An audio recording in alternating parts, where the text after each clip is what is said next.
Noël-Bon. Je vais inviter Monsieur le maire à lire le message du ministre. Message du secrétaire d'État pour ce 18 juin 2020.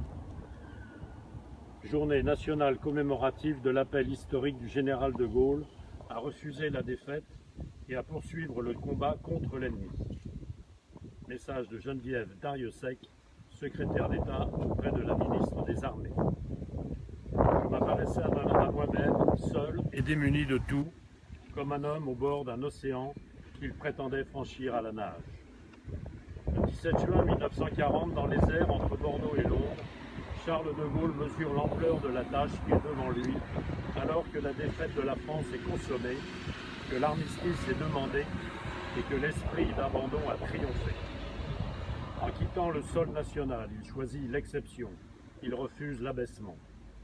Sur les rives de la Tamise, rien ne l'attend, ni troupes, ni armes, ni navires, ni avions. En France, aucune organisation ne s'apprête à soutenir son action. Tout est à bâtir. Le Royaume-Uni offre à ce naufragé de la désolation la première de ses armes, les ondes de la BBC. Dans la matinée du 18 juin 1940, le général de Gaulle rédige des mots qui font corps avec notre histoire. Il est 18 h lorsqu'il les prononce. Dans la soirée, ces paroles irrévocables franchissent la Manche et sèment les graines de l'espérance. C'était l'appel du 18 juin, c'était il y a 80 ans.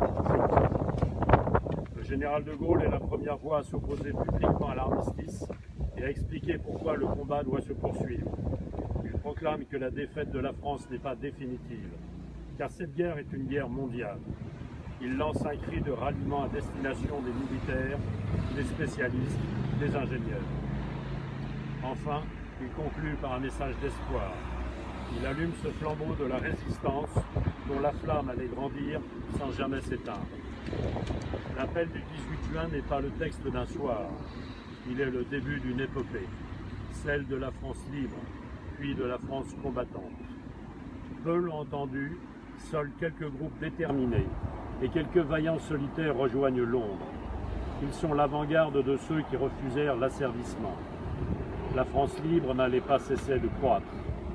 Les Français combattants se sont distingués et ont partout porté les armes de la France.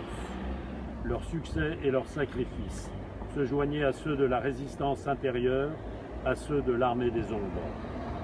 Tant de destins communs pour un même combat, le refus de la collaboration et la libération de la patrie. Tant de femmes et d'hommes qui, aux heures les plus sombres, ont choisi de ne jamais renoncer. De Gaulle n'entendait pas seulement remettre des Français dans la guerre, mais bien y maintenir la France. En construisant une armée française, en organisant un gouvernement, il préparait au jour de la victoire la place de notre pays à la table des vainqueurs et le retour de la République. En cette année dédiée au général de Gaulle, nous nous souvenons de la force de son message. Cet héritage demeure et plus que jamais, l'homme du 18 juin constitue un élément de notre consensus national et une part de notre identité collective. Fermez le banc. Je vais demander à Tanara et à Louise, les jeunes du CMJ, de faire la lecture de l'appel du 18 juin.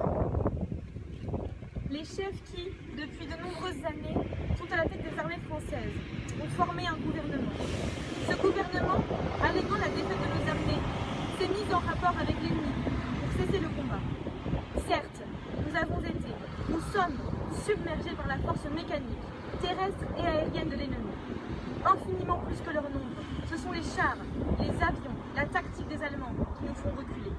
Ce sont les chars, les avions, la tactique des Allemands qui ont surpris nos chefs au point de les amener là où ils en sont aujourd'hui. Mais le dernier mot est-il dit? L'espérance doit-elle disparaître? La défaite est-elle définitive? Non. Croyez-moi, moi qui vous parle en connaissance de cause et qui vous dit que rien n'est perdu pour la France. Les mêmes moyens qui nous ont vaincus peuvent faire venir un jour la victoire. Car la France n'est pas seule, elle n'est pas seule, elle n'est pas seule. Elle a un vaste empire derrière elle. Elle peut faire bloc avec l'Empire britannique qui tient la mer et continue la lutte. Elle peut, comme l'Angleterre, utiliser sans limite l'immense industrie des États-Unis. Cette guerre n'est pas limitée au territoire de notre malheureux pays. Cette guerre n'est pas tranchée par la bataille de France. Cette guerre est une guerre mondiale. Toutes les fautes, tous les retards, toutes les souffrances n'empêchent pas qu'il y a, dans l'univers, tous les moyens pour écraser un jour nos ennemis. Foudroyés aujourd'hui par la force mécanique, nous pourrons vaincre dans l'avenir par une force mécanique supérieure. Le destin du monde est là. Moi, général de Gaulle, actuellement à Londres, j'invite les officiers et les soldats français qui se trouvent en territoire britannique, qui viendraient à circuler avec leurs armes ou sans leurs armes. J'invite les ingénieurs et les ouvriers spécialisés des industries d'armement qui se trouvent en territoire britannique ou qui viendraient à circuler, à se mettre en rapport avec moi. Quoi qu'il arrive, la flamme de la résistance française ne doit pas s'éteindre et ne s'éteindra pas. Demain, comme aujourd'hui, je parlerai à la radio de Londres. Repos.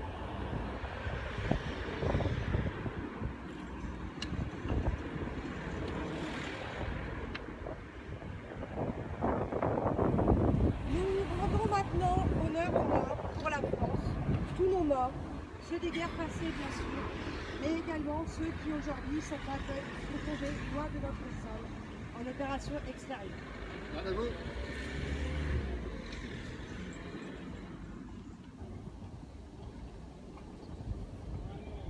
J'invite Monsieur le maire à déposer la gerbe de la municipalité.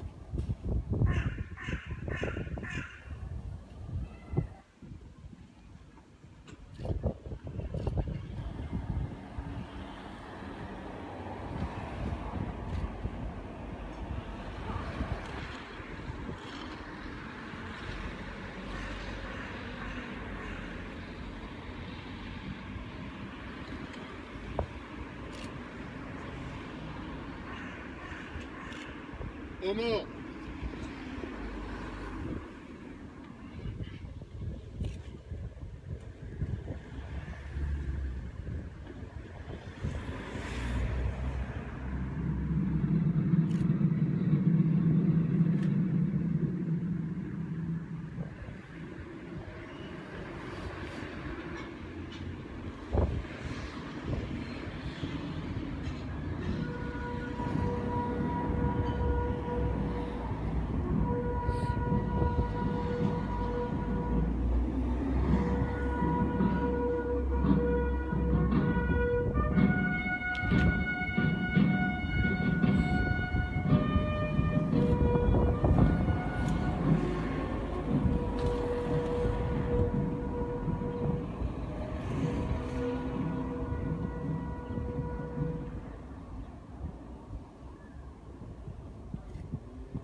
Monsieur le maire à remercier les porte-drapeaux.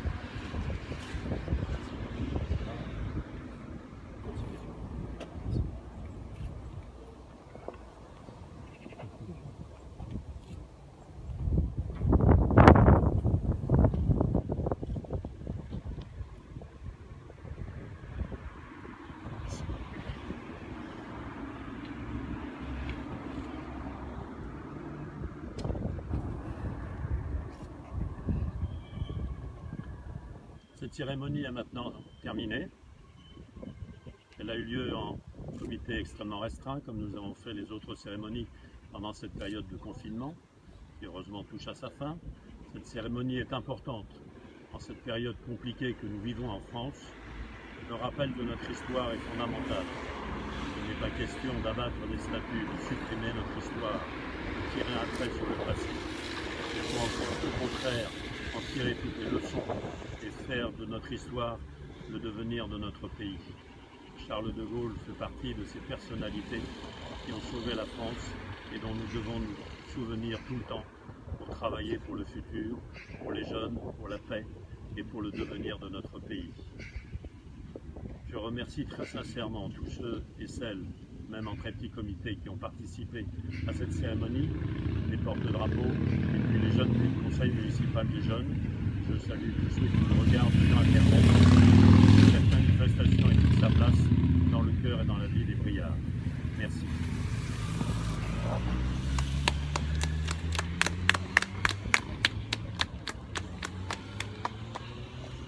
Merci. Merci beaucoup.